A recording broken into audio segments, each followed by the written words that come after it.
हाँ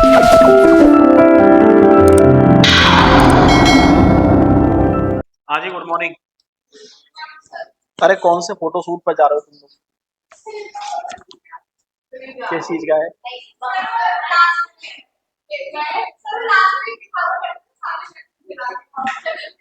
अरे तुम लोगों का नहीं है क्या?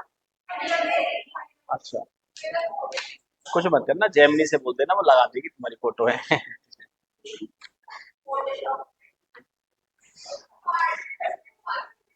एडिट कर लेना उसके बाद।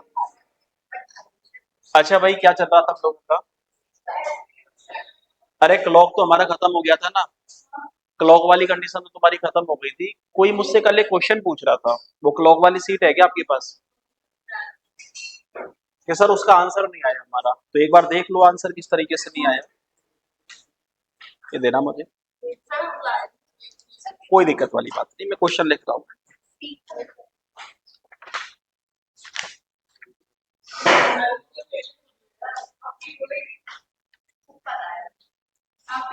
अच्छा देखो सुनो, एक तुम्हारा एक 53 नंबर का क्वेश्चन है, वो देख लो एक बार 53 नंबर का क्वेश्चन क्या है।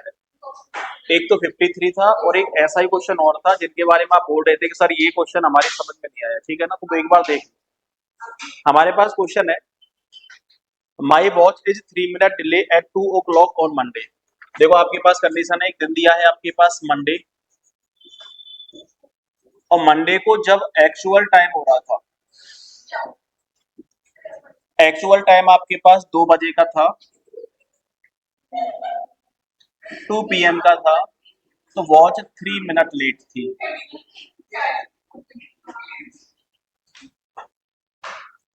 और वेडनेसडे को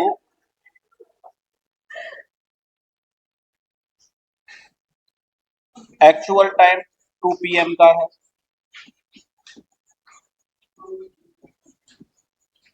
तो वॉच 5 मिनट फास्ट।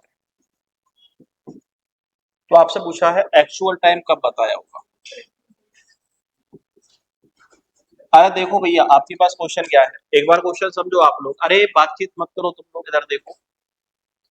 आपके पास क्वेश्चन है कि मंडे को यदि 2 बजे का एक्चुअल समय हो रहा है ना, तो घड़ी कितने मिनट लेट थी? 3 मिनट लेट थी। वेडनेसडे को एक्चुअल टाइम यदि 2 बजे का हो रहा है, तो घड़ी कितने मिनट फास्ट है? 5 मिनट फास्ट है। तो आपसे ये पूछा है घड़ी ने वास्तविक समय कब बताया होगा, घड़ी ने एक्चुअल टाइम कब बताया होगा, ठीक है ना, इस क्वेश्चन को पूछा था आप लोगों ने।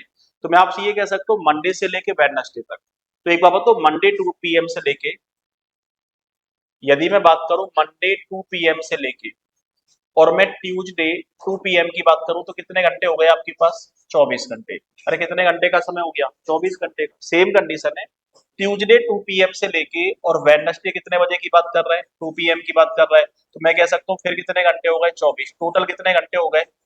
48 घंटे। अरे टोटल कितने घंटे हो गए आपके पास? 48। एक बात बताओ, मंडे 2 बजे घड़ी 3 मिनट लेट थी, लेकिन आपको पता है वेडनेसडे 2 बजे घड़ी कितने मिनट आगे हो गई?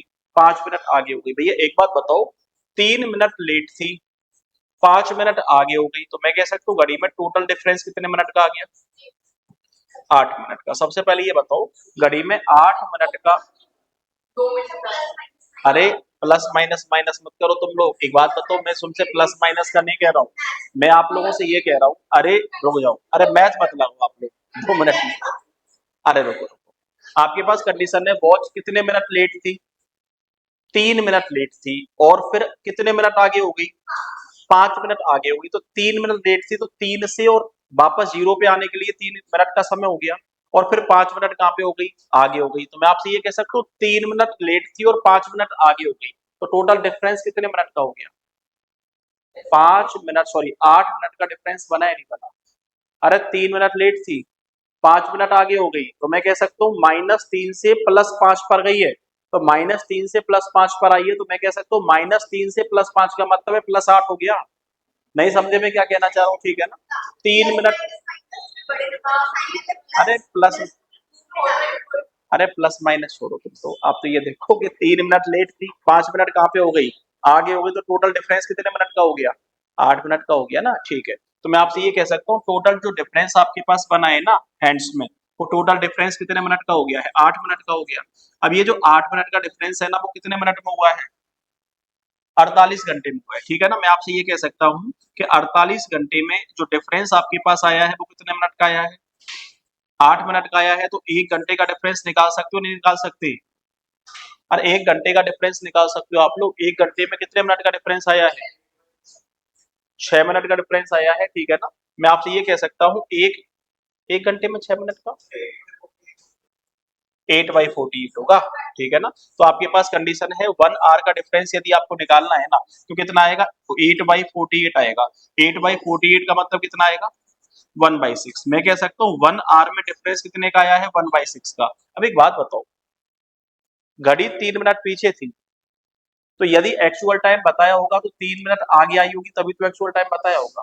आपके पास कंडीशन थी कि या तो आप घड़ी को 3 मिनट आगे कर दो और या फिर घड़ी को 5 मिनट पीछे कर दो। एक्चुअल टाइम बताएगी नहीं बताएगी? अरे एक बात बताओ, घड़ी 3 मिनट पीछे थी, यदि वो 3 मिनट आगे आई होगी तो सीधी सी बात है घड़ी ने वास्तविक समय बताया होगा। या फिर घड़ी 5 मिनट तेज थी, यदि इसको 5 मिनट पीछे कर दिया जाए तो घड़ी का एक्चुअल टाइम निकलेगा नहीं निकलेगा? निकलेगा। आपको पता है 1 घंटे में कितना डिफरेंस आएगा? 1/6 का। तो मैं कह सकता हूँ 3 का डिफरेंस कितने में आएगा? 1/6 का मतलब आप समझ लो, 1 घंटे का डिफरेंस मान लो, आप ये मान लो 1 घंटे का डिफरेंस 1/6 का मतलब क्या लिख सकते हो?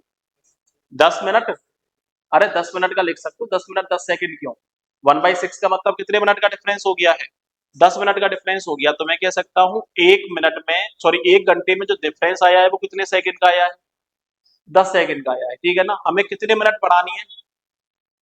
3 मिनट बढ़ानी है या फिर 5 मिनट क्या करनी है? कम करनी है। अरे एक बात बताओ, 1/6 को, ये 1/6 आपके पास मिनट है, यदि 1/6 मिनट को मैं सेकंड में कन्वर्ट करना चाहूँ तो 1/6 मिनट को सेकंड में कन्वर्ट करोगे तो आप क्या लिख सकते हो? 1/6 मल्टीप्लाई बाई क्या कर सकते हो? 60 कर सकते हो। तो मैं कह सकता हूँ कितने सेकंड हो गए? 10 सेकंड हो गए। तो मैं कह सकता हूँ या तो आप ये कह लो 1 घंटे में 1/6 मिनट का डिफरेंस आया है, या फिर आप ये कह लो 1 घंटे में कितने सेकंड का डिफरेंस आया है? 10 सेकंड का डिफरेंस आया है। अरे 1 घंटे में 10 सेकंड का डिफरेंस कैसे आया है? समझ में आ गया तुम्हारे? ठीक है। यदि 1 घंटे में 10 सेकंड का डिफरेंस आया है तो 3 मिनट का मतलब 180 सेकंड कह सकता हूँ। अरे 3 मिनट का मतलब कितने सेकंड कह सकता हूँ? 180 सेकंड कह सकता हूँ। तो मैं आपसे ये कह सकता हूँ कि यदि 1 मिनट में डिफरेंस आया है 10 सेकंड का, तो भैया एक बात बताओ 180 सेकंड में कितने सेकंड का डिफरेंस आएगा? 1 घंटे में, भैया 1 घंटे में डिफरेंस कितने सेकंड का आया है? 10 सेकंड का डिफरेंस आया है। तो मैं आपसे ये कह सकता हूँ 1 घंटे में यदि 10 सेकंड का डिफरेंस आया है तो 6 घंटे में 1 मिनट का डिफरेंस आएगा नहीं आएगा? अरे 1 घंटे में 10 सेकंड का डिफरेंस है तो 6 घंटे में 60 सेकंड का डिफरेंस होगा। और 60 सेकंड का डिफरेंस कितने मिनट के बराबर हो गया? 1 मिनट के बराबर हो गया। नहीं समझ पा रहे हो मैं क्या कहना चाह रहा हूँ? ठीक है ना। 6 मिनट हो गया। मैं आपसे ये कह सकता हूँ 6 घंटे में कितने मिनट का डिफरेंस आ गया है? 1 मिनट का डिफरेंस आ गया है और मुझे डिफरेंस कितने मिनट का निकालना है? 3 मिनट का निकालना है। तो मैं कह सकता हूँ 6 घंटे में यदि 1 मिनट का डिफरेंस आया है तो 18 घंटे में कितने मिनट का डिफरेंस आएगा? 3 मिनट का डिफरेंस आएगा। ये 18 घंटे में 3 मिनट का डिफरेंस कैसे आएगा? समझ में आ गया तुम्हारे? ठीक है। मतलब मैं आपसे ये कह सकता हूँ उस घड़ी ने 18 घंटे बाद क्या बताया होगा? वास्तविक समय बताया होगा। तो 2 बजे से लेके 18 घंटे और जोड़ दो। अरे 2 बजे में यदि 24 घंटे जोड़ोगे तो 2 बजे का समय आएगा, ठीक है ना। 2 बजे में आप 6 घटा दो, या फिर आप ये कह लो कि 2 बजे में मुझे कितने घंटे प्लस करने हैं? 18 घंटे प्लस करने हैं। तो 2 बजे के टाइम में यदि 18 घंटे प्लस करोगे तो कितना टाइम आ जाएगा? 8 बजे का टाइम आएगा। तो मैं कह सकता हूँ घड़ी ने अपना वास्तविक समय कब बताया होगा? 8 बजे बताया होगा। तो ऑप्शन में 8 दे रखा है क्या? AM, मंगलवार को सुबह 8 बजे। एक बात बताओ, सोमवार को दोपहर 2 बजे का समय दे रखा है। तो सोमवार को दोपहर 2 बजे से लेके सोमवार, सॉरी, मंगलवार की रात 2 बजे तक का तो कितना घंटे का समय हो गया? 12 बजे का टाइम हो गया, 12 घंटे का समय हो गया। हमें समय बनाना कितने घंटे का है? 18 घंटे का। मतलब रात को 2 बजे के बाद 8 घंटे, सॉरी 6 घंटे। अरे एक बात बताओ, सुबह दोपहर की बात करो, दोपहर में 2 बजे का तो टाइम हो गया आपके पास सोमवार का। अगर मैं 12 घंटे की बात करूं तो 2 बजे से लेके 12 घंटे ऐड करोगे तो 2 AM का समय हो गया, ठीक है ना। इसमें कितने घंटे और ऐड करोगे आप लोग? 6 घंटे एवरेज करोगे तो मैं कह सकता हूँ कितने बजे का टाइम हो गया है, 8 बजे का टाइम हो गया है। तो उसने वास्तविक समय कब बताया होगा, 8 बजे बताया होगा, 8 AM पे मंगलवार को। देखो ऑप्शन में 8 AM मंगलवार है क्या, है ना, क्यों नहीं है। आपके पास है मंगलवार 8 बजे सुबह, तो आंसर आपके पास है मंगलवार 8 बजे सुबह, ठीक है ना। इस क्वेश्चन में आपको दिक्कत आ रही थी तो इस तरीके से आप इस क्वेश्चन को सॉल्व करोगे। तो देखो क्लॉक तो तुम्हारा हो गया है खत्म। क्लॉक के बाद हम लोग स्टार्ट करेंगे अपना अगला टॉपिक। अगला टॉपिक आपके पास है सिटिंग अरेंजमेंट वाला पोर्शन, ठीक है ना। तो सबसे पहले आप ये समझो सिटिंग अरेंजमेंट आपके पास होगा क्या, और सिटिंग अरेंजमेंट वाले कंसेप्ट को हमें खत्म कैसे करना है, ठीक है ना। स्टार्ट करें, चलो बात करते हैं सिटिंग अरेंजमेंट के बारे में।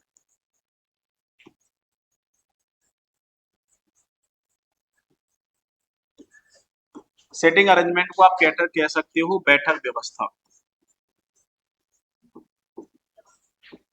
जब भी आप लोगों से सिटिंग अरेंजमेंट पूछेगा दो तरीके से पूछेगा, या तो सिटिंग अरेंजमेंट पूछेगा रो बेस्ड। रो बेस्ड सिटिंग अरेंजमेंट भी आपके पास दो तरीके का होगा, या तो पर्सन्स को बैठाएगा एक सिंगल रो में, और या फिर पर्सन्स को बैठाएगा डबल रो में, ठीक है ना। सिंगल रो की यदि मैं बात करूं तो या तो आपसे बोलेगा नॉर्थ फेसिंग, और या फिर आपसे बोलेगा साउथ फेसिंग। डबल रो की बात करूं तो मैं कह सकता हूं आपसे बोलेगा नॉर्थ प्लस साउथ फेसिंग, ठीक है ना, नॉर्थ प्लस साउथ फेसिंग। उसके बाद आपके पास सेकंड जो क्वेश्चन आएगा वो आएगा, एक टेबल आपके पास दी जाएगी या तो सर्कुलर फॉर्म, या फिर आपको दी जाएगी रेक्टेंगुलर बेस्ड,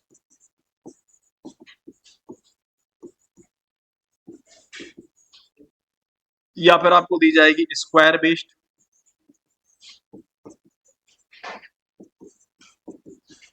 या फिर आपको दी जाएगी ट्रायंगुलर बेस्ड,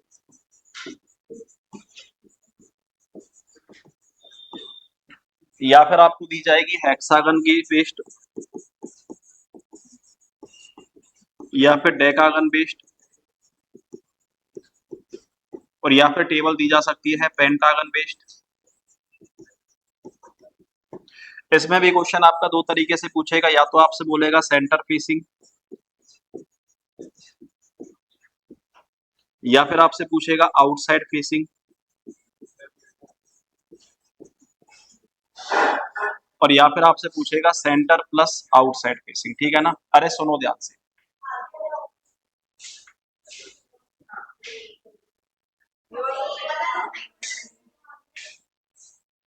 क्या हो गया, सर्दी लग रही है, कल तक तो तुम लोगों को गर्मी लग रही थी। हाँ,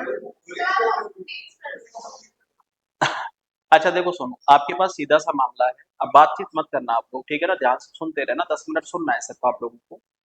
जब भी हम लोग सिटिंग अरेंजमेंट की बात करेंगे तो सिटिंग अरेंजमेंट आपसे दो तरीके से पूछेगा, या तो आपसे ये पूछेगा कि सारे के सारे पर्सन एक सीधे रो में बैठे हुए हैं।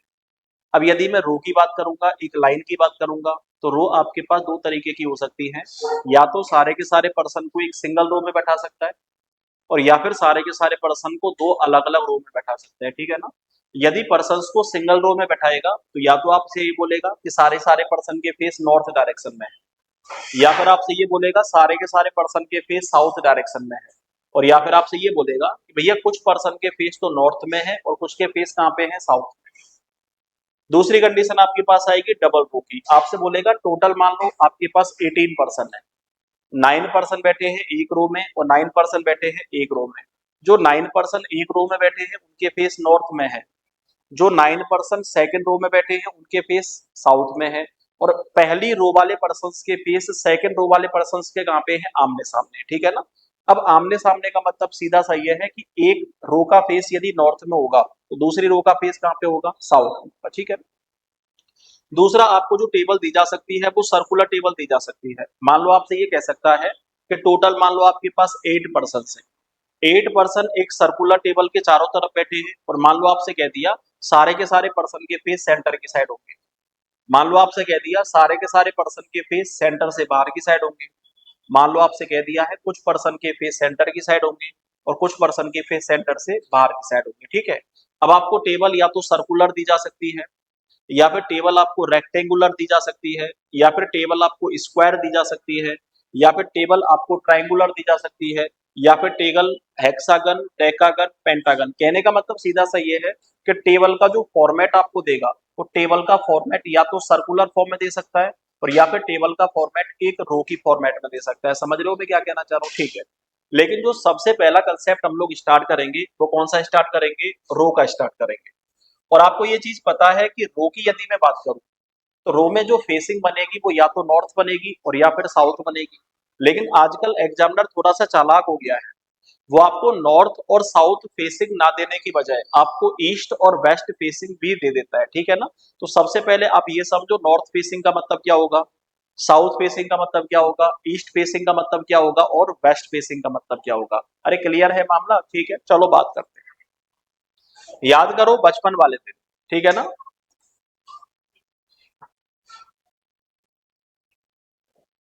देखो याद करो आप लोग बचपन वाले दिन, जब मैंने आपको डायरेक्शन एंड डिस्टेंस पढ़ाया था। जब मैंने आपको डायरेक्शन एंड डिस्टेंस पढ़ाया होगा ना, तो मैंने आपसे ये बोला होगा कि हमारा और आपका जो फेस होता है वो हमेशा नॉर्थ डायरेक्शन में होता है। भले ही आप किसी भी डायरेक्शन में फेस करके बैठ जाओ, जैसे आप ऐसे फेस करके बैठ जाओ, आप भले ऐसे फेस करके बैठ जाओ, जैसे प्रेजेंट में ना आप ऐसे फेस करके बैठे हुए हो, तो हमारा फेस किस डायरेक्शन में हो गया है? नॉर्थ में। अब एक बात बताओ, हमारा फेस हो गया है नॉर्थ में, और मान लो आपसे ये बोला है कि यहाँ पे जो पर्सन दे रखे हैं इनका फेस भी कहाँ पे है? नॉर्थ में। तो एक कॉमन सेंस वाली बात बताओ, हमारा फेस भी नॉर्थ में हो गया, और यहाँ पे जो पर्सन बैठे हैं उनका फेस भी नॉर्थ में हो गया। तो हमारे लेफ्ट और राइट और इन पर्सन्स के लेफ्ट और राइट सेम डायरेक्शन में होंगे, अलग अलग डायरेक्शन में होंगे? सेम डायरेक्शन में होंगे। कॉमन सेंस वाली बात है, ठीक है ना? तो मैं आपसे ये कह सकता हूँ, मान लो ये आपके पास डायरेक्शन हो गई, ठीक है ना? ऊपर वाली डायरेक्शन नॉर्थ हो गई, नीचे वाली साउथ हो गई, आगे वाली ईस्ट हो गई, और पीछे वाली वेस्ट हो गई। और ये सारी डायरेक्शंस का सेंटर पॉइंट हो गया। ध्यान से सुनना, मान लो कोई पर्सन यहाँ पे बैठा हुआ है, और वो पर्सन सेंटर की साइड देख रहा है, तो मैं कह सकता हूँ इनडायरेक्टली कहाँ पे देख रहा है? नॉर्थ में। ठीक है ना? इस वाले बंदे का फेस इनडायरेक्टली कहाँ पे हो गया है? नॉर्थ में। यहाँ पे कोई बंदा खड़ा हुआ है, सेंटर की तरफ देख रहा है, तो इनडायरेक्टली कहाँ पे देख रहा है? साउथ में। तो मैं कह सकता हूँ इस बंदे का फेस कहाँ पे हो गया है? साउथ में। यहाँ पे कोई बंदा बैठा हुआ है, सेंटर की साइड देख रहा है, तो बंदा इनडायरेक्टली कहाँ पे देख रहा है? ईस्ट में। तो मैं कह सकता हूँ बंदे का फेस कहाँ पे हो गया है? ईस्ट में। बंदा यहाँ पे बैठा हुआ है, सेंटर की साइड देख रहा है, तो मैं कह सकता हूँ बंदा इनडायरेक्टली कहाँ पे देख रहा है? वेस्ट में। अरे समझ पा रहे हो मैं क्या कहना चाह रहा हूँ? ठीक है। इस वाले पर्सन का फेस है नॉर्थ में, तो मैं आपसे ये कह सकता हूँ पर्सन का फेस नॉर्थ में है, और हमारा लेफ्ट और हमारा फेस भी हमेशा कहाँ पे होगा?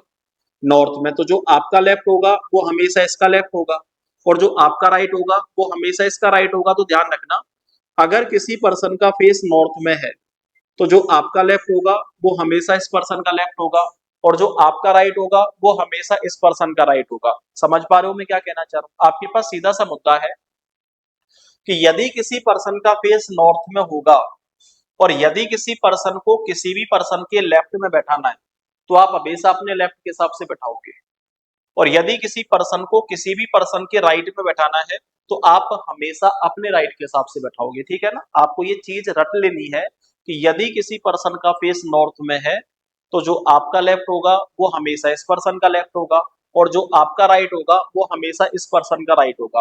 पहला कंसेप्ट क्लियर है आप लोगों का? ठीक है। यदि किसी पर्सन का फेस हमें साउथ में दिया जाए, तो ध्यान रखना, जो आपका लेफ्ट है वो इस पर्सन का क्या बनेगा? राइट। और जो आपका राइट है वो इसका क्या बनेगा? लेफ्ट।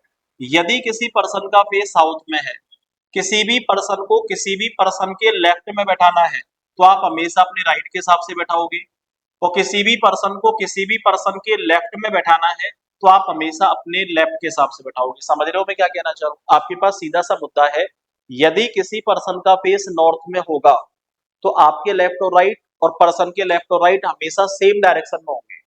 यदि किसी पर्सन का फेस साउथ में होगा, तो जो आपका लेफ्ट होगा वो हमेशा इस पर्सन का राइट बनेगा, और जो आपका राइट होगा वो हमेशा इस पर्सन का क्या बनेगा? लेफ्ट।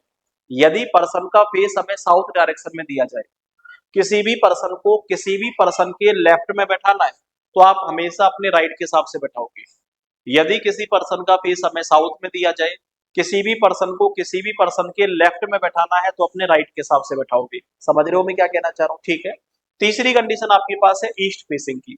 मान लो किसी भी पर्सन का फेस हमें ईस्ट में दिया जाए, तो मैं आपको बता दूं, ऊपर लेफ्ट होगा और नीचे राइट होगा। यदि पर्सन का फेस हमें ईस्ट में दिया गया है, तो ऊपर की साइड लेफ्ट बनेगा और नीचे की साइड राइट बनेगा। यदि पर्सन का फेस हमें वेस्ट में दिया है, ऊपर की साइड राइट बनेगा और नीचे की साइड क्या बनेगा, लेफ्ट। आपके पास ये चार ही कंडीशन है। यदि किसी पर्सन का फेस हमें नॉर्थ में दिया जाए, तो जो आपका लेफ्ट होगा वो हमेशा इसका लेफ्ट होगा, जो आपका राइट होगा वो हमेशा इसका राइट होगा। यदि किसी पर्सन का फेस साउथ में दिया जाए, तो जो आपका लेफ्ट होगा वो हमेशा इसका राइट होगा, जो आपका राइट होगा वो हमेशा इसका लेफ्ट होगा। यदि किसी पर्सन का फेस ईस्ट में दिया जाए, तो ऊपर लेफ्ट होगा और नीचे राइट होगा, ठीक है ना। और यदि किसी पर्सन का फेस हमें वेस्ट में दिया जाए, ऊपर राइट होगा और नीचे क्या बनेगा, लेफ्ट बनेगा। मुझे आप ये बताओ, यहां तक कोई दिक्कत है किसी को? ये पर्सन तो तुम्हारे पास हो गया है नॉर्थ फेसिंग, ये पर्सन आपके पास हो गया है साउथ फेसिंग, ये पर्सन आपके पास हो गया है ईस्ट फेसिंग, और ये पर्सन आपके पास हो गया है वेस्ट फेसिंग। सबसे पहले मुझे ये बताओ कि यहाँ तक कोई दिक्कत है किसी को? ऐसा कोई भी स्टूडेंट है जिसको इन फेसिंग के हिसाब से या फिर लेफ्ट और राइट में कोई भी दिक्कत आई हो, तो यहाँ तक कोई समस्या आई हो तो आप मुझे बता सकते हो। यहाँ तक का मामला क्लियर है आप लोगों का? ठीक है। अब आपको एक लंबा चौड़ा सा क्वेश्चन दिया जाएगा, आपको उस लंबे चौड़े से क्वेश्चन को एक प्रॉपर डायग्राम में कन्वर्ट करना है। जब आप लंबे चौड़े क्वेश्चन को एक प्रॉपर डायग्राम में कन्वर्ट करोगे, उसके बाद फिर एग्जामिनर 2 4 5 क्वेश्चन आप लोगों से पूछेगा और हमें उन 2 4 5 क्वेश्चंस के आंसर देने हैं। अरे समझ पा रहे हो मैं क्या कहना चाह रहा हूँ? क्लियर है मामला यहाँ तक का? चलो अब बात करते हैं आपके पास क्वेश्चन क्या है, क्वेश्चन का आंसर हमें किस तरीके से देना है। स्टार्ट करें? इसको लिख लो आप लोग। अरे लिख लो, हटा लो, हाथ को नहीं लगेगी उसके हाथ में, चिंता मत करो। हाथ नहीं लगेगी उसके हाथ में, हटा लो, लिख लो आप आराम से।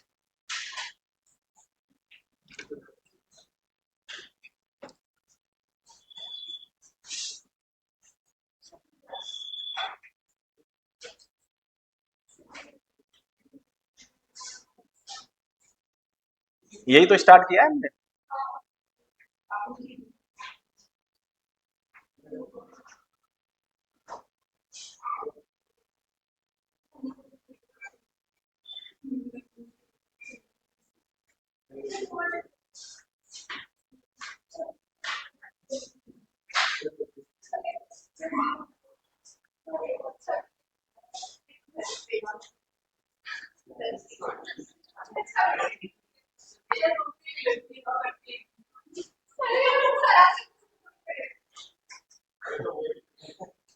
ऐसा मत करना है कि इसमें रोटी पैक करो, रोल करके बैठे रोटी।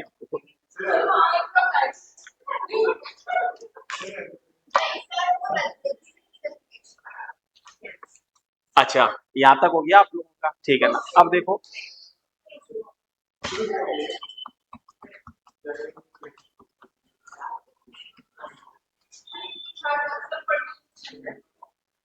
आज जैसे वहां पे कह रहे थे ना मुझसे, आपने तो ये बोला है कि चलो लेजी मौसम। नहीं, तुमने जो वर्ड यूज किया है ना वो तो ये किया है कि सर आज बहुत लेजी मौसम है। तो आज मुझसे वहाँ स्टूडेंट क्लास में कह रहे सर आज मौसम बड़ा बेईमान है।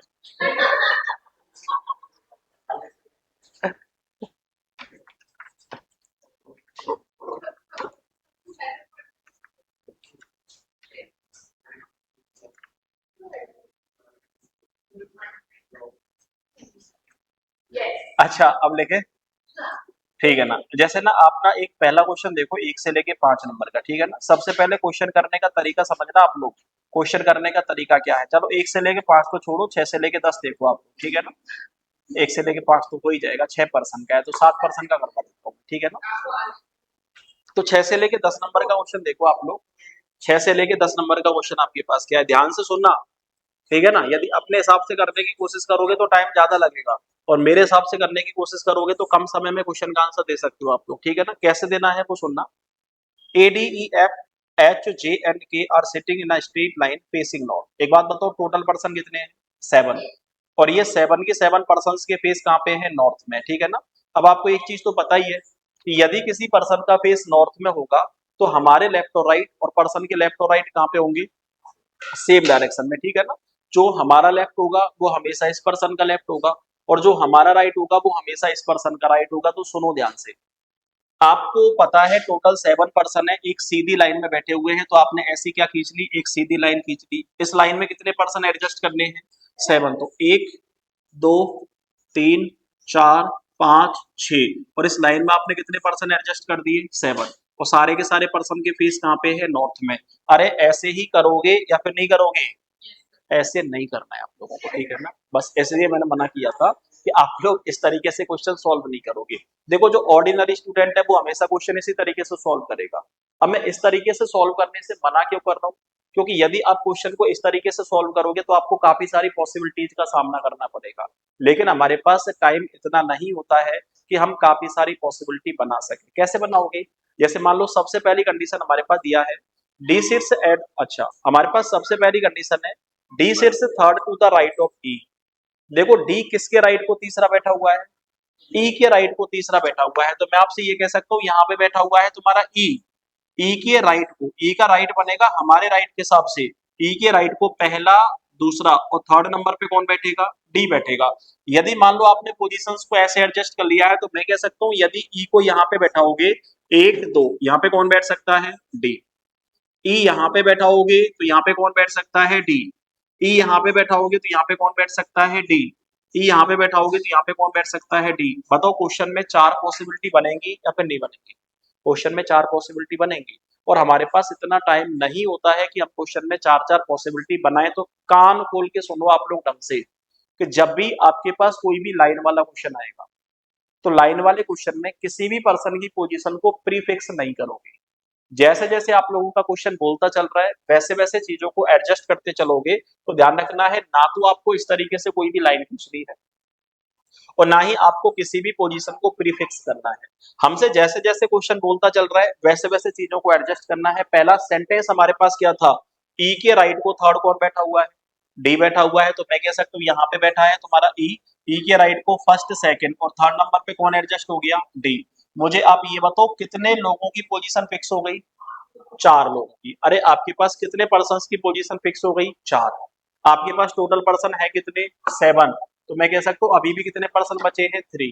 अब 3 की तो काफी सारी पॉसिबिलिटी बन सकती है, या तो रिमेनिंग पर्सन इधर की साइड बैठ सकते हैं और या फिर रिमेनिंग पर्सन उधर की साइड बैठ सकते हैं। भैया बीच में तो 2 पर्सन के अलावा तीसरा कोई पर्सन नहीं आएगा। अब आप कहोगे सर आ गया तो, भैया आ गया तो ई के राइट को थर्ड नंबर पे डी बैठेगा क्या, नहीं।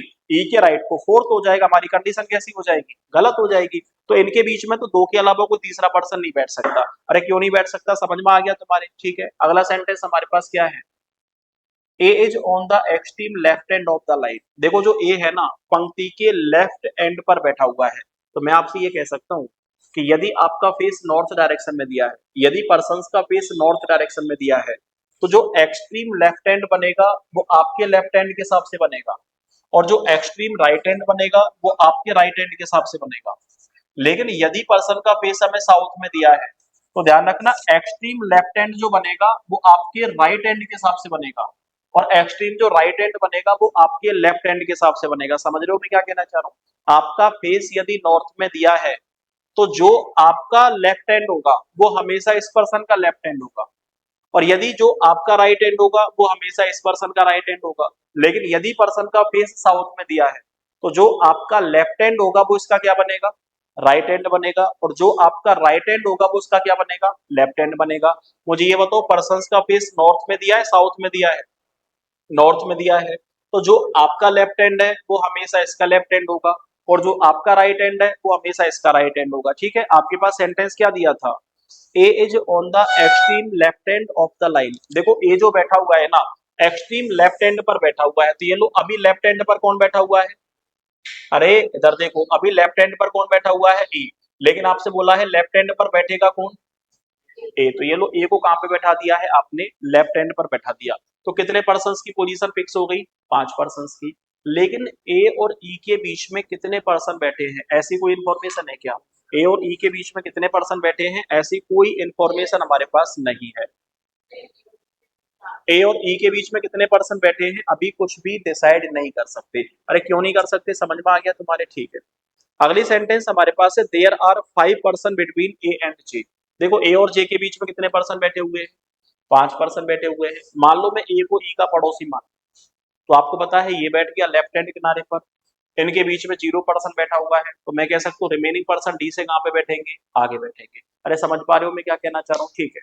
और आपसे ये बोला है ए और जी के बीच में 5% बैठे हुए हैं, तो 1 2 3 4 5, और यहाँ पे किसको बैठाना पड़ेगा, जे को। अरे समझ रहे हो? यदि मैं ए और ई के बीच में 1% रखना चाहूँ, तो मैं कह सकता हूँ रिमेनिंग जो पर्सन बचेगा वो कहाँ पे बैठेगा, यहाँ पे। ए और जे के बीच में फिर भी 5% हो सकते हैं।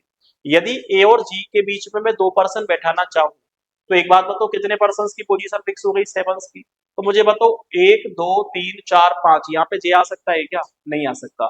तो मैं कह सकता हूँ ए और ई के बीच में या तो 1% आ सकता है, या फिर ए और ई के बीच में 0% आ सकता है, लेकिन ए और ई के बीच में 2% तो किसी भी कंडीशन में नहीं आ सकते। क्यों? क्योंकि यदि 2% रखोगे तो जे की पॉसिबिलिटी नहीं बनाई जा सकती। अरे मुझे ये बताओ जे की पॉसिबिलिटी क्यों नहीं बनाई जा सकती, समझ में आ गया तुम्हारे? ठीक है। तो आपके पास कंडीशन है ए और जे के बीच में कितने परसेंट बैठे हैं, 5% बैठे हैं। अगली कंडीशन हमारे पास दिया है H sits third to the left of K. देखो जो एच है ना, के लेफ्ट को तीसरा बैठा हुआ है। अब देखो ना तो मुझे एच के बारे में कुछ पता है, ना ही मुझे के बारे में कुछ पता है, लेकिन मुझे ये पता है के लेफ्ट को थर्ड नंबर पे कौन बैठेगा, एच बैठेगा। लेकिन के और एच कहाँ पे बैठेंगे, कुछ कह सकते हो क्या? के और एच के बारे में अभी कुछ भी नहीं कहा जा सकता। नेक्स्ट कंडीशन क्या है, F is not an immediate neighbour of D. देखो एफ किसका पड़ोसी नहीं है, डी का पड़ोसी नहीं है। तो मैं कह सकता हूँ एफ यदि डी का पड़ोसी नहीं है ना, तो मैं कह सकता हूँ एफ किसके पड़ोस में नहीं बैठेगा, डी के पड़ोस में नहीं बैठेगा। भैया जितनी इंफॉर्मेशन आपको दे रखी थी वो सारी की सारी इंफॉर्मेशन हमने यहाँ पे लिख ली। सबसे पहले ये बताओ ये इंफॉर्मेशन हमने कैसे लिखी, बात समझ में आई या फिर नहीं आई? यहाँ तक का मामला क्लियर है? अब आपको बताया है ए और जे की दो पॉसिबिलिटी बनी थी, या तो ए और ई के बीच में 1% बैठ सकता है, और या फिर ए और ई के बीच में 0% बैठ सकता है। इसके अलावा कोई भी कंडीशन आपके पास नहीं बनेगी, ठीक है ना? ये लो यहाँ पे कौन बैठ गया है, डी, तो यहाँ पे बैठ जाएगा तुम्हारा कौन, रिमेनिंग पर्सन, ठीक है ना? ए पंक्ति के किनारे पर बैठ गया लेफ्ट हैंड पर, और यहाँ पे भी ए कहाँ पे बैठ गया है, लेफ्ट हैंड पर बैठ गया है। अब आपको ये पता है ए और जे के बीच में कितने पर्सन बैठे, 5%। 1 2 3 4 5, यहाँ पे किसको बैठा दिया है, जे को। आपको पता है के लेफ्ट को थर्ड नंबर पे कौन बैठा है, एच, तो यहाँ पे रखना पड़ेगा के को। के लेफ्ट को फर्स्ट सेकंड थर्ड नंबर पे कौन बैठ गया है, एच बैठ गया है। आपसे बोला है एफ किसका पड़ोसी नहीं है, डी का। मतलब एफ डी का पड़ोसी बनेगा या फिर नहीं बनेगा, नहीं बनेगा। तो सारी कंडीशन तुम्हारी सेटिस्फाई है, और जहां पे तुम्हारी सारी कंडीशन सेटिस्फाई है आपका डायग्राम भी सेटिस्फाई हो चुका है। डायग्राम कैसे सेटिस्फाई हुआ, समझ में आया या फिर नहीं आया? हर मान लो वो कंडीशन तुम्हारी गलत हो जाती, तो हमें कंडीशन कहाँ पे बनानी पड़ती, यहाँ पे, ठीक है ना? ए यदि यहाँ पे बैठा है 1 2 3 4 5, यहाँ पे किसको रखना पड़ता, जे को रखना पड़ता। अगली कंडीशन है के लेफ्ट को थर्ड कौन बैठा हुआ है, एच, तो के लेफ्ट को फर्स्ट सेकंड थर्ड यहाँ पे कौन बैठ गया है, एच। एफ के लिए जगह कहाँ पे बचती, यहाँ पे। मना किया है एफ किसके पड़ोस में नहीं है, डी के पड़ोस में नहीं है, लेकिन यहाँ पे एफ किसके पड़ोस में हो गया है, डी के पड़ोस में हो गया है। तो ये कंडीशन कैसी साबित हो जाती तुम्हारी, गलत साबित हो जाती। तो डायग्राम तुम्हारा बनेगा इस तरीके से। लेकिन ध्यान रखना सिर्फ डायग्राम बनाने से काम नहीं चलेगा। अब एग्जामिनर आपसे कुछ क्वेश्चंस पूछेगा और हमें उन क्वेश्चंस के आंसर देने हैं। जैसे पहला क्वेश्चन हमारे पास क्या है, which of the following represent the person sitting exactly in the middle of the line. कौन सा पर्सन ऐसा है जो लाइन के ठीक बीच में बैठा हुआ है? तो बताओ लाइन के ठीक बीच में कौन बैठा हुआ है, एफ बैठा हुआ है। जिस ऑप्शन में हमें एफ दिया जाएगा वही ऑप्शन हमारा आंसर हो जाएगा। अगर ऐसा क्वेश्चन आप लोगों से पूछेगा तो ऐसे क्वेश्चंस के आंसर दे पाओगे या फिर नहीं दे पाओगे? अरे दे लोगे ना, ठीक है। चलो आप ना मुझे एक क्वेश्चन करके बताओ 11 to 15 नंबर का, 11 से लेके 15। 11 to 15 करो एक बार, ठीक है ना? सेम ऐसा ही क्वेश्चन है, कोई भी दिक्कत वाली बात है नहीं। सबका फेस हमें नॉर्थ में दिया है, लेकिन पर्संस की संख्या अब आपके पास 2 4 6 7 ही है, ठीक है ना? कोई दिक्कत वाली बात नहीं, इसको सॉल्व करके बताओ एक बार।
बन गया होगा।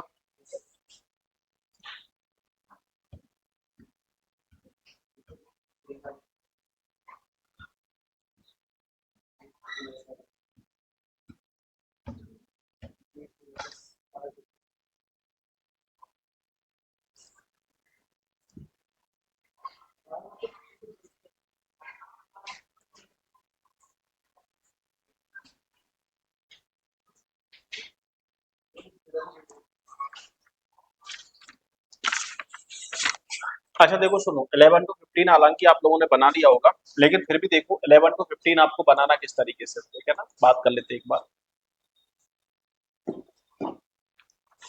आपके पास एक सिंपल सा क्वेश्चन है, P Q R S T V and W R sitting in a straight line facing north, not necessarily in the same order. सबसे पहली कंडीशन है T seats eight one of the extreme and of the line. देखो जो T है ना, किसी भी किनारे पर बैठा हुआ है, तो किनारे तो आपके पास दो हो सकते हैं, या तो टी लेफ्ट वाले किनारे पर हो सकता है और या फिर टी राइट वाले किनारे पर हो सकता है। यदि टी को लेफ्ट वाले किनारे पर रखोगे तो रिमेनिंग जो 6 पर्सन है वो टी से आगे की साइड बैठे होंगे। यदि टी को राइट वाले किनारे पर रखोगे तो रिमेनिंग जो 6 पर्सन है ना वो टी से पहले बैठे होंगे। इसके अलावा और कोई पॉसिबिलिटी बन सकती है क्या? इसके अलावा और कोई पॉसिबिलिटी आपकी नहीं बनेगी, ठीक है। नेक्स्ट हमारे पास दिया है क्यू सेट से third to the left of T. देखो टी के लेफ्ट को क्यू बैठा हुआ है, तो एक बात बताओ, यहाँ पे टी के लेफ्ट को थर्ड क्यू बैठ सकता है क्या? तो ये कंडीशन तो कैसी हो गई, गलत हो गई। टी के लेफ्ट को थर्ड क्यू बैठा हुआ है तो फर्स्ट सेकंड थर्ड यहाँ पे कौन बैठ गया है, क्यू। टी के लेफ्ट को थर्ड कौन बैठ गया है, तुम्हारा क्यू बैठ गया। नेक्स्ट हमारे पास है only one person sit between S and W. S और डब्ल्यू के बीच में एक पर्सन बैठा हुआ है, तो एस और डब्ल्यू के बीच में वन पर्सन तो काफी सारी जगह पे बैठ सकता है। अभी फिक्स कर सकते हो क्या? अभी आप लोग फिक्स नहीं कर सकते। नेक्स्ट हमारे पास दिया है S is an immediate right neighbour of Q. देखो जो एस है ना क्यू का पड़ोसी है, लेकिन एस क्यू के कहां पे बैठा हुआ है, राइट एंड पर बैठा हुआ है, तो मैं कह सकता हूँ क्यू का राइट वाला पड़ोसी कौन हो गया है, एस। तो मैं आपसे ये कह सकता हूँ एस और डब्ल्यू के बीच में एक पर्सन है। ये लो, एस और डब्ल्यू के बीच में कितना पर्सन हो गया है, एक। एक पर्सन कैसे बैठा, क्लियर है मामला यहाँ तक का, ठीक है। लास्ट लाइन हमारे पास दे रखी है P is not an immediate neighbour of T and S। देखो P ना तो T का पड़ोसी है और ना ही S का पड़ोसी है, तो मैं कह सकता हूँ P का यहाँ से रेस्ट्रिक्शन हो गया। P ना तो S का नेबर होगा और ना ही T का नेबर होगा, तो मैं आपसे ये कह सकता हूँ P की दो पॉसिबिलिटी बन सकती है, या तो P यहाँ पे बैठ सकता है और या फिर आपका P यहाँ पे बैठ सकता है। फिक्स कर सकते हो क्या? नहीं कर सकते। लास्ट हमारे पास दिया है P and R do not sit an extreme and of the line. देखो P और R में से कोई भी एक्सट्रीम एंड पर भी नहीं बैठा, तो मैं कह सकता हूँ P यदि एक्सट्रीम एंड पर नहीं बैठा तो मैं कह सकता हूँ P कहाँ पे बैठेगा, यहाँ पे। सिर्फ यही कंडीशन बनेगी। R भी कहाँ पे नहीं बैठा, एक्सट्रीम एंड पर, तो आर के लिए जगह कहां पे बचेगी, यहाँ पे। हमारे पास एक और पर्सन बच गया, कौन कौन, वी। तो वी कहां पे सेट हो जाएगा, यहाँ पे। ये लो आपका सिंपल सा क्वेश्चन था जो कि आसानी के साथ खत्म हो चुका है। कैसे खत्म हुआ है समझ में आ गया? अब मुझे ये बताओ कितने लोगों का आंसर सेम ऐसा ही था, दो लोगों का बस, तीन। तुम्हारा कहाँ गलत हो गया था? अच्छा ठीक है, 16 से लेके 20 तुम्हारा हो गया, 26। अरे अभी तो करवाया है, ये कौन सा करवाया है मैंने, 11 टू 15 करवाया है, ठीक है ना। 16 से लेके 20 कर लेना, ठीक है ना। 21 से लेके 25 भी आप लोग घर पे कर लेना।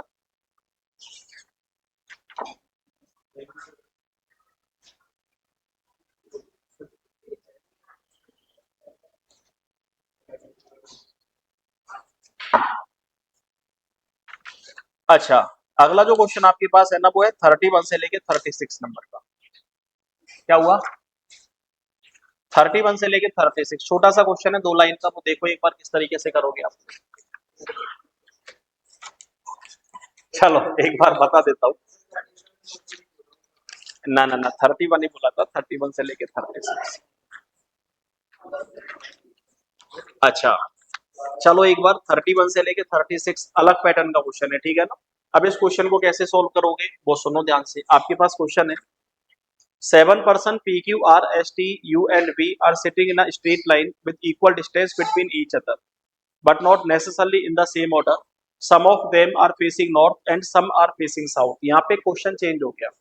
अभी तक जितने भी क्वेश्चन आपने किए थे ना उसमें सारे के सारे पर्सन के फेस नॉर्थ में थे, लेकिन अब यहाँ पे क्वेश्चन ये है कि कुछ का फेस नॉर्थ में है और कुछ का फेस कहाँ पे है, साउथ में। हमें नहीं पता ऐसे कितने पर्सन है जिनका फेस नॉर्थ में है, हमें ये भी नहीं पता कि ऐसे कितने पर्सन है जिनका फेस कहाँ पे है, साउथ डायरेक्शन में, ठीक है ना। अब जैसे जैसे आपका क्वेश्चन बोलता चले वैसे वैसे हम लोग चीजों को एडजस्ट करेंगे। जैसे सबसे पहली कंडीशन है only 2 person are sitting to the left of V, V के लेफ्ट में केवल 2 पर्सन बैठे हुए हैं। एक बात बताओ, मान लो यहाँ पे बैठा हूं मैं वी को और वी का फेस कर दो मान लो नॉर्थ में, तो वी के लेफ्ट में केवल कितने पर्सन बैठेंगे, लेकिन वी का फेस साउथ में भी तो हो सकता है क्योंकि हमें वी का फेस तो गिवन ही नहीं है। तो मैं कह सकता हूँ वी का फेस कहाँ पे भी हो सकता है, साउथ में। अब आपको ये पता है कि वी का फेस यदि साउथ में है तो वी का जो लेफ्ट बनेगा वो आपके राइट के हिसाब से बनेगा। तो मैं कह सकता हूँ वी के लेफ्ट में केवल कितने पर्सन बैठे हुए हैं, 2। अब एक बात बताओ मुझे, यदि वी के लेफ्ट में केवल 2 पर्सन बैठे हुए हैं तो मैं ये कह सकता हूँ ना कि रिमेनिंग जो पर्सन बैठे होंगे वो वी के राइट में बैठे होंगे। अरे कह सकता हूँ नहीं कह सकता, रिमेनिंग जो पर्सन बैठे होंगे वो वी के कहाँ पे बैठे होंगे, राइट में। तो रिमेनिंग पर्सन आपके पास 4 ही तो बचे, टोटल पर्सन आपके पास 7 ही तो है। तो एक पॉसिबिलिटी तो आपके पास ऐसी है जहां पे वी का फेस हो गया है नॉर्थ में, एक पॉसिबिलिटी आपके पास ऐसी है जहां पे वी का फेस कहाँ पे हो गया है, साउथ में। अरे ये 2 पॉसिबिलिटी कैसे बनी, समझ में आ गया तुम्हारे, ठीक है। नेक्स्ट कंडीशन हमारे पास क्या है, only 2 person sit between V and Q. देखो वी और क्यू के बीच में 2 पर्सन है, यदि वी आपका यहाँ पे बैठा है 1 और 2, आगे क्यू आ सकता है क्या, नहीं। वी यदि यहाँ पे है फर्स्ट सेकंड, यहाँ पे कौन बैठ जाएगा, तुम्हारा क्यू बैठ जाएगा। वी यदि यहाँ पे है तो फर्स्ट और सेकंड यहाँ पे कौन बैठ जाएगा, क्यू। वी और क्यू के बीच में 2 पर्सन बैठ गए।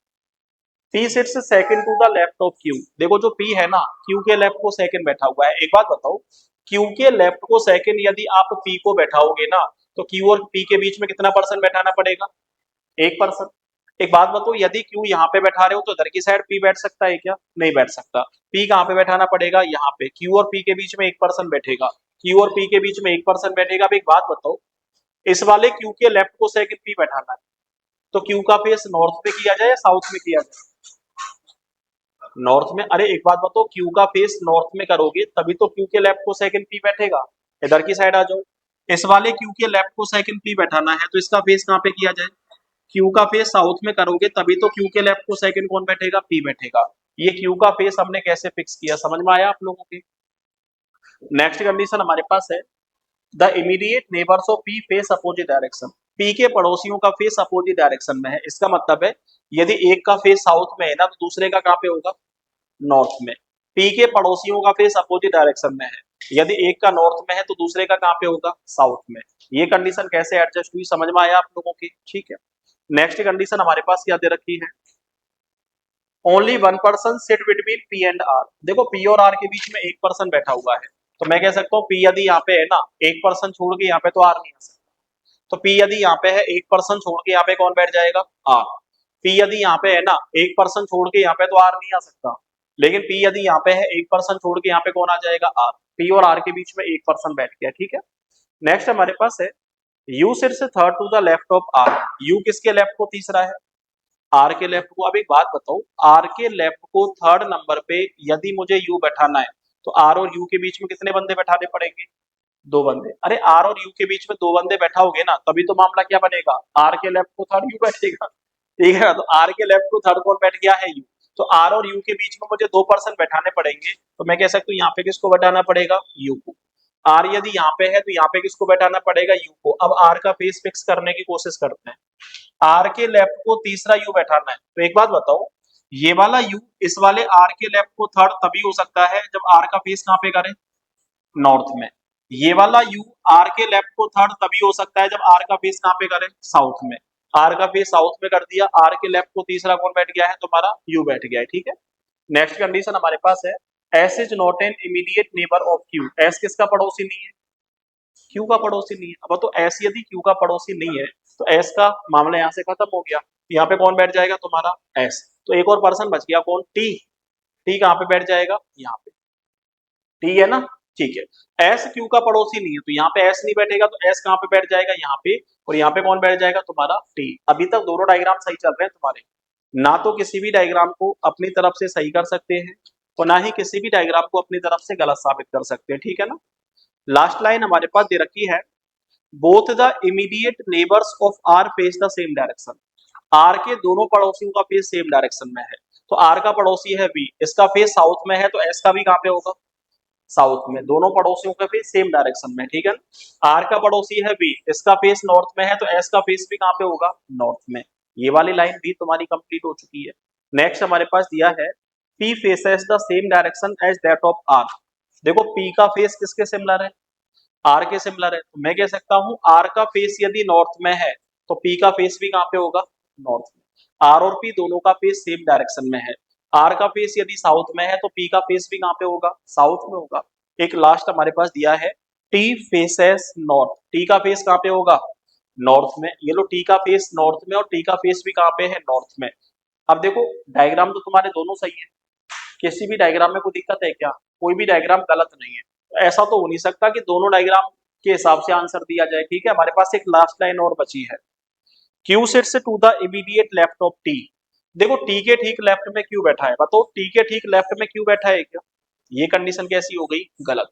टी के ठीक लेफ्ट में क्यू बैठा है, नहीं बैठा, बैठा, ये कंडीशन कैसी हो गई, गलत। इस क्वेश्चन की खास पहचान, ये क्वेश्चन लास्ट में ही जाके किसी एक पॉसिबिलिटी को सही या गलत साबित करने की कोशिश करेगा। तो ध्यान रखना, जब भी आपके पास ऐसा कोई भी क्वेश्चन आ जाए जिसमें आपसे ये बोला जाए कुछ के फेस नॉर्थ में है कुछ के फेस साउथ में है, तो ऐसे क्वेश्चन को भूल के भी सिंगल डायग्राम में सॉल्व मत करना, नहीं तो 1 घंटे में भी आपका क्वेश्चन सॉल्व नहीं होगा, ठीक है। ऐसे क्वेश्चन के लिए हमेशा कितने डायग्राम ड्रॉ करने हैं, 2 डायग्राम आपको ड्रॉ करने हैं, ठीक है ना। सिंगल डायग्राम में आप क्वेश्चन को सॉल्व करने की कोशिश नहीं करोगे। अब आप एक काम करना, लगभग इसके क्वेश्चन करके लाने हैं आपको 62 तक, 62 तक, ठीक है ना।